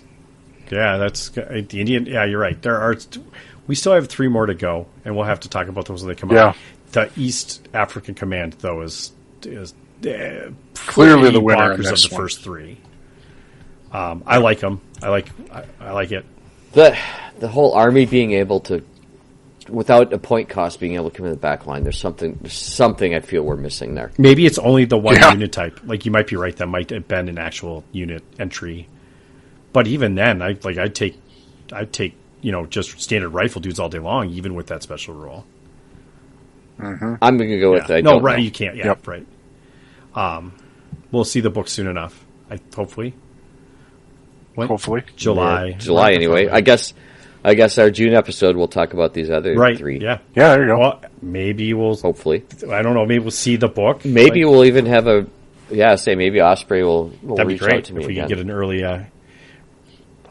I should throw a feeler out there. So that's always a good choice. Yeah. Yeah, should. Get us on the list so we can see it. Maybe we can have a better insight into these first 3. Yeah, maybe they'll finally acknowledge us as influencers because we've only been around since 2017. They don't like us because we're critical, right? Like we don't always just toe the line. We've definitely no. I forget which campaign book that we pissed all over that all of a sudden we stopped getting them. Yeah, from right. Yeah, that happened for a little while. Someone. It was one of the D-Day That wasn't ones. the one where the author reached out to us, was it? Like the guy that wrote the book reached out. Yeah, it might have been. Book. Was that the guy who launched his own podcast for the one episode about the one book and then never did anything after possibly, but I don't want to bring up any old wounds here. Bolt Action Athens or something like that. Yeah, like we don't have to pull the band-aids off of shit like that. I mean, that thing's already that's already scarred hopefully. over in his field, so yeah. Well, that's all V2 stuff. You can't be mad about V2 stuff. That's water under the bridge. We can pee as... That bridge isn't even there anymore. You can be as mad as you want to about whatever you want to, but it's not healthy. So don't. So far, I like what we're seeing. So yes, I but really holy like bonkers! Is it going to I don't know what to think about that scouting, outflanking shit. It's going to be crazy. Yep. But we'll see the rest next episode, hopefully. Yep. Yeah. Okay. Yeah. Or as much as everybody else. Everyone else has already reported on this shit, and everyone else is already saying what we're already saying. But, whatever. I feel like we're missing something that we don't have the whole picture yet. I'm going to reserve my judgment. Fair. I think that's reasonable. Now watch, there'll be like 4 entries in, and they'll all be vehicles or something that have nothing to do with infantry. Yeah, right. Yeah, right. You won't have any choices available to do it. And I'm interested to see how they handle the entries for all the Commonwealth ones that were common across all And of whether, them. sure. Because they've done a really good job with breaking out, listing the units by period and stuff like that. So I wonder if they're going to somehow do that too. Right. So Yeah. they're paying a lot more attention to that, which I appreciate. Because, our exhaust huffers like that kind of stuff. Yeah, I feel like they would. Okay. I mean, I agree. I'm going to hold some judgment. I'm going to restrain myself a little bit, but I also feel like you can't play this can't. yet. Keep your powder dry. Don't buy shit yet. Like I would definitely not rush out and buy stuff. I'll start looking around and start like looking at stuff. But you would think they would kind of not bury that so much, though. If there's like, hey, there's more to this than what you're reading. Chill out. Other than that, they're really hyping the shit out of it. I don't know. What's that thing? Any news? What was it? There's no such thing as bad press or something like that. People bitching about it. Are still No, and I don't think there's it. anything wrong. Like if this releases, I don't think there's anything wrong with it. I think it's going to be incredibly powerful, but I don't know. Well, just everyone will adapt and figure out how to play it. Hey, right. Mind your Pangus. Right. Mind your Basically, Pangus, all of that's their right. special rules require their units be tiny. So they're Pengas and must be tiny. Too. Gotta have a tiny Pangus. So tiny that Pangus, that's right. that's just people will adapt, but it still seems really good. So we'll have to wait and see when the book releases in a month-ish. Yeah, a little over a month. Month plus. I'll also have my mystery box, so I'll either be super excited or I'll be very disappointed. Warlord, don't let me down. Right? Like I almost wanted to like add a model to my thing, so maybe I'll give him a hint, like give me this stuff. But I would like to see this kind of stuff. Oh, I Wink, bought a wink. German one or an Axis model. You should give me some Axis stuff. No, like I didn't do that. We'll see whatever we get. I'm hopeful that it's not just a bunch of old shit. So, Yep. All right. Well, we'll talk about that next episode. Around the corner. Yes. I guess maybe we'll wait a couple weeks. Make sure you get all the rules. All right. Pat, get us out of here. Hang on, we got one more thing I want to Sorry. touch on. Oh, yeah. Let's talk about events. Let's talk. Yeah, sorry. I didn't mean to just jump over that topic. So let's do it. Right? Our buddy Hunter is running something in NashCon 2026. When is that? When is that? It looks like I have Well, no idea. let's talk about an event we don't know when it is. This weekend is at Hot He has the Land, address. or what War Game We follow Atlanta the- is going on we this follow weekend, the isn't link it? and- Yes. I keep that getting sounds notifications that John Yes. Ross is live, so I'm assuming he's live streaming. So NashCon is August 13th to the 16th. Ooh, I might be able to go I to that. don't know if I want to go to Nashville in August. It's pretty hot down there. Well, Maybe Nobody that's a wants to go cheap to venue. Nashville in August. nobody wants to go to Nashville. I mean, but I'd love come to go on, to it's Nashville air for some conditioned. stuff, but I'd probably It's air conditioned. spend my time just geeking out with like listening to musicians. But yeah, that's interesting. Okay. When did you say in So- August? Sorry, when was it August? What I find, Oh, my 13th birthday's to the right back. 16th? Maybe I can go too, Jeff. Like, let's talk through this, I'll just have finally Oh, gotten all the gross. ticks off me by then. dude. Yeah, we had ticks on us yesterday, and That's right after my Boundary Waters trip. I probably will not have the PTO for that. Yeah, I will have the build up yeah, and tolerance right. to heat Yeah, that. Oh, August in the Boundary Waters sound like at least you got lakes and shit to jump in. So Oof. Yeah. yeah, That's sure. why we go at that Okay. time. So, all right. So he's got overview. I love this. The point limit is 1111. Nice. Why is that?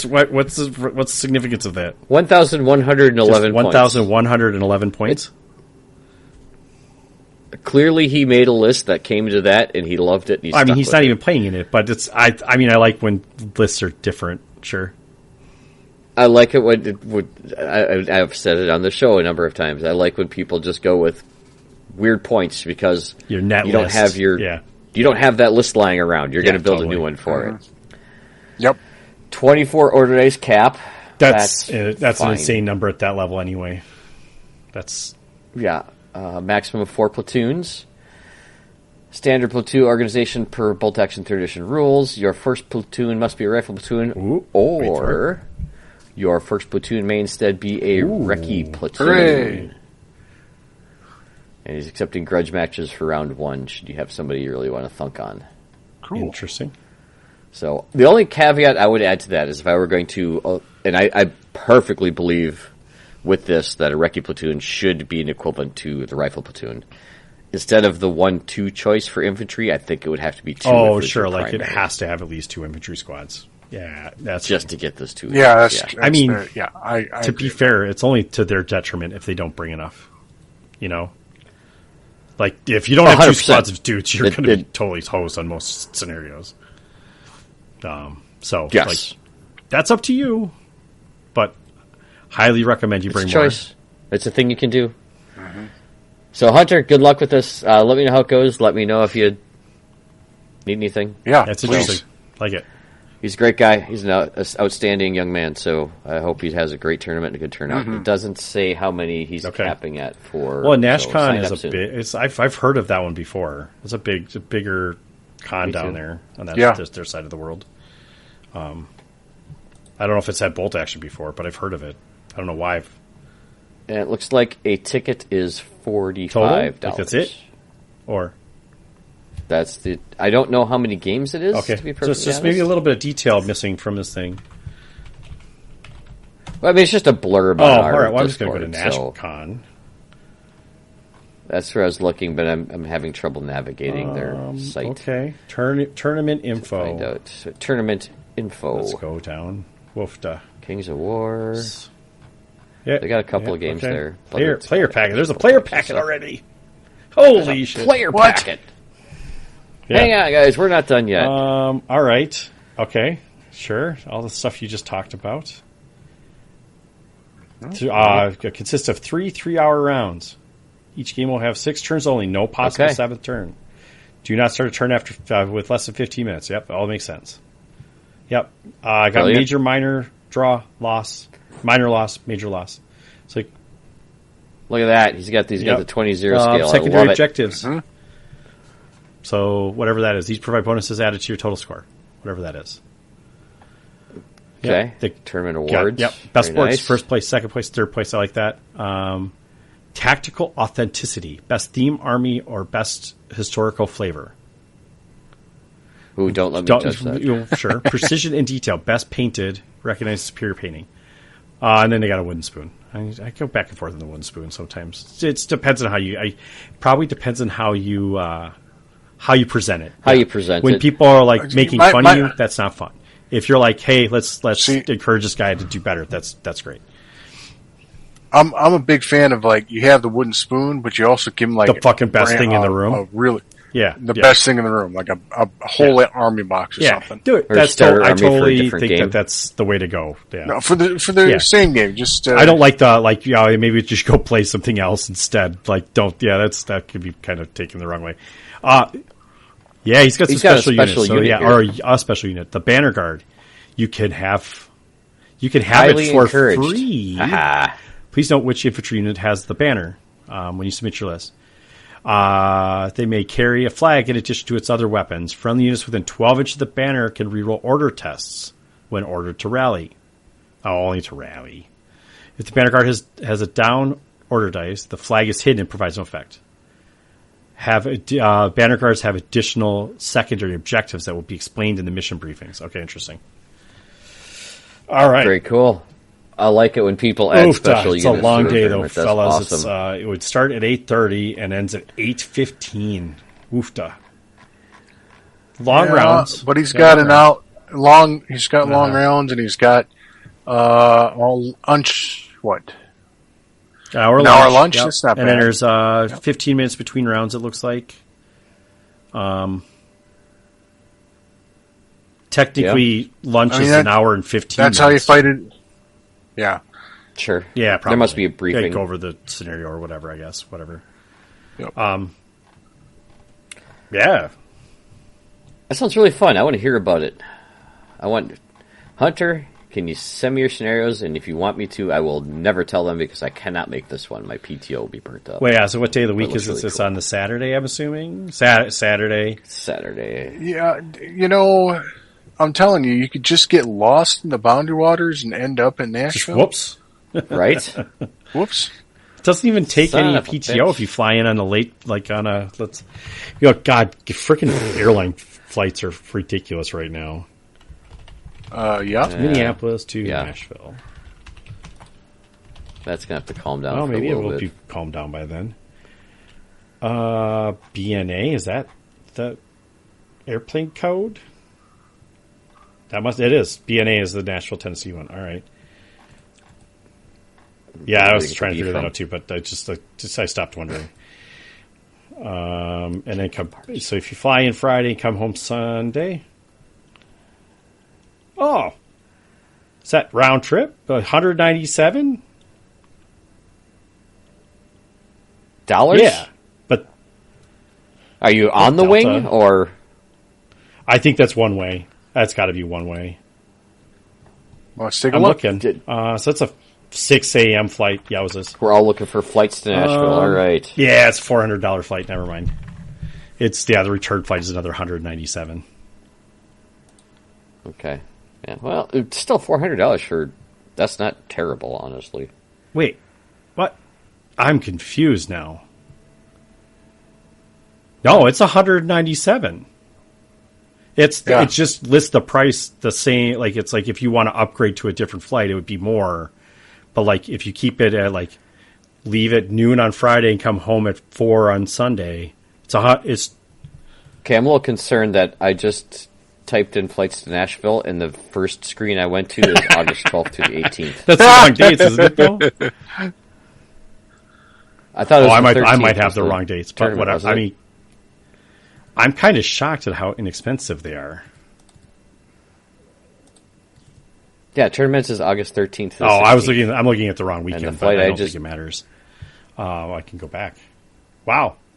For those from Minnesota, you might find that it's not that expensive. I guess what the hotels cost is a real question. Yeah, I would have to like dig in price further. history I is don't know that. that's significantly cheaper than normal. It looks like it's running like Google says it's running between $375 and $450 regularly, but it has dropped below $200 for some reason right now. Some crap going to Nashville lately. Maybe there's like nobody wants to go to Nashville right now. I don't know. That's $200. Jesus, you No, couldn't God, drive no. there for that. You couldn't drive to fucking Wisconsin. No, and yeah, you back can't for drive that. to Milwaukee for that. That's crazy. All right, I don't know. Like I said, you must be on the wing. I don't know. The flight home the flight home makes it shitty, I guess. Right, if you leave. This says round trip fare from. Yeah, but if you, 197. I'm actually in the Delta like pay flow, and it's so if you want to leave on Sunday at 6 a.m., it's 197. If you want to leave at 6:45 p.m., it's 277. Like this is just looking at just Delta, but I don't know. Sure. Well, I mean, I don't fly anything. Yeah, but Delta, like Nashville's not that long a flight. Right. No, yeah. it's like 2 hours, right? Yeah, This if is the that. weirdest conversation that nobody cares about. But I like if you haven't looked, maybe Nashville's. Have you not listened to one of our I episodes just tried to before? actively avoid it. This is Yeah, no, totally fair. normal, man. Is Nashville a hub? It is now. I think it squad. must be. Right? I'm thinking it must. I always thought Atlanta was a hub. Atlanta is a hub. I mean, I guess can you have have more than one hub. Yeah. Oh yeah, so the company lists it at 2 hours. That means it's about an hour and a half. Right. That's okay. Right. Like Southwest is listing at like 240, so Delta just has it super cheap for some reason. Like I said, there must be something bad in Nashville going on that people don't want to go there right it's now. fucking They're trying to August in encourage it. Nashville, so it's probably sweaty hot. Like That's Yeah. probably part of it. I would definitely consider not going to Nashville if I didn't think it would be fun. But I do think that might be fun. I feel bad because I wanted to go to John's tournament, but I didn't realize it can't always be a Memorial Day weekend, right? Okay. No, it used to be. It used to be in February, and then he moved it to be with some other convention that was on Memorial Day. Okay. That's annoying. Yeah. And he's trying it out, so I don't know. Don't count on this being about. I would hope Yeah. not, because that's yeah, that just makes it almost impossible for people with families to or travel. just That. people that want to take advantage of their really fun 3-day weekend. Yeah, he's gonna get And not play in the in a tournament. Yes. Oh, how much is okay? I'm going to look at a room now. Let's look at how much a room is. Yeah, this is a great radio. All right, because Friday to Sunday. Well, I mean, this might be people. It might like this information. If they're this is all shit you need to figure out. Themselves. That's just. We don't usually go this deep a dive into it, but it's Hunter's tournament. So. Standard king. Oh, come on. He's done enough standard for us. 2 queens. So 169 nightly rate. Okay, so let's select that. $400 for a room. Well, if you split it, it's only $200. Right? If Jeff doesn't take his wife, and it's Jeff and I went, that's only it's not that bad. Or you find someone down there that. Yeah. You guys are tournament players now. Who would have thought? I don't know if I can make the swing, but I would be intrigued by it. Yeah. I will make some inquiries and some investigations, but I got to go through the first boss first. Yeah. I still have to get through the first boss too. Yep. Interesting though. Like it's not. Again, this is like we were looking at the War Games Atlanta and or is that what it's called? Something like that. Yeah. Right, and it ended up being less expensive than we thought. Yeah, those words, not necessarily that order. Enough that I can't remember the order, but I remember it not being as expensive as we thought it was going to be. Like, I could just sell some more shit on eBay and pay for this one. There you go. Sell Jeff's shit on eBay and I will make money. Plasma. Yeah, exactly. Yeah, exactly. We both combined make together. money. We will make enough money to go to a tournament somewhere else. Yep. But still less than you actually bought it Oh, for. for sure. Well, of course. Oh, for sure. The first thing I sold I'm just going to totally tangent again. The first thing I sold on eBay was like 30 Dwarf Slayers from out of print metal Dwarf Slayers from GW. And I think I totally fucked up the price because they sold in about 5 seconds. I posted them and they were gone. Like I was like, I knew they were out of print. I just didn't realize how low I paid. They should have been like $300 or $400 for the number I had, and instead it was like I charged like less than $200, and someone gobbled them up right away. I was like, shit. Did everyone disappear? Are we here? Okay. No. Okay. I was like, did somebody crash? Did I crash? No, I'm just on the other computer. I'm preparing to. Yes, right on. All right. Well, so. We've got that out. If you have an event that's doing cool shit, you can send it to us. I'm sure Pat would love to look at it, and we would love to hear about it. Yeah, if you ever want any feedback on anything, your player pack, or please don't send them to the SNAFU one, because unless I have a tournament coming up, I really don't check that. But post it in our Discord. Or send it private message through Discord. Yeah. If you don't want everyone seeing that it. Too. I did realize there's one time that someone had emailed me something to the SNAFU. And by the time I checked it, his tournament was like that weekend. Yeah, I feel like we've had that a couple times where I saw it and I'm like, someone wanted a shirt or something. Dude. I can't get it that quick. Sorry. Whoopsie. Yeah. The Discord's the best way to get a hold Facebook of us. Messenger sucks, dude. None of that shit works. Mm-hmm. Gmail, Facebook, I am not on barely Facebook anymore. I try to avoid it at all costs. But you can send us your thing, and we will look up, airline prices for Minneapolis and how much the hotels cost, and look through your player pack if you have one. That's good for them to have one. Good job. Yep. All right, Pat. Now it's time. This is SNAFU. Good night, everyone. Over and out. Good night, everybody. Night.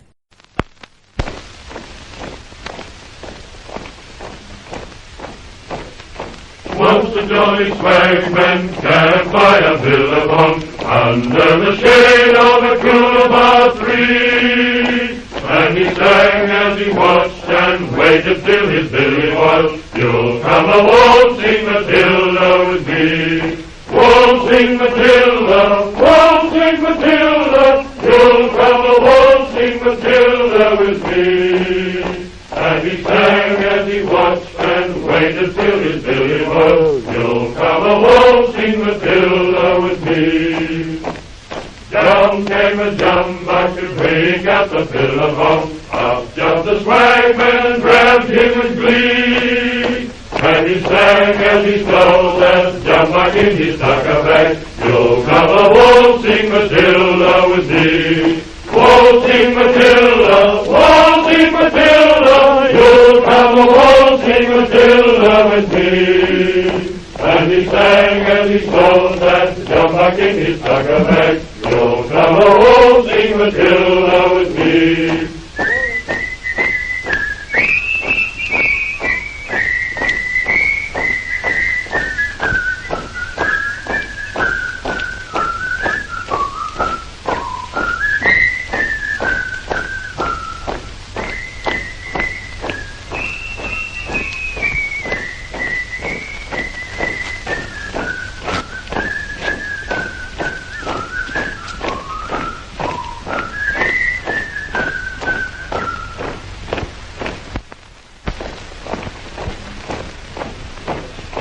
Once the jolly swagman camped by a billabong under the shade of a coolabah tree. And he sang as he watched and waited till his billy was, "You'll come a waltzing Matilda with me. Waltzing Matilda, waltzing Matilda, you'll come a waltzing Matilda with me." And he sang as he watched and waited till his billy was, "You'll come a waltzing Matilda with me." Down came a jumbuck to bring out the billabong. Up jumped the swagman and grabbed him with glee. And he sang as he stole that jumbuck in his tucker bag, "You'll come a waltzing Matilda with me. Waltzing Matilda, waltzing Matilda, you'll come a waltzing Matilda with me." And he sang as he stole that jumbuck in his tucker bag, "You'll come a waltzing Matilda with me.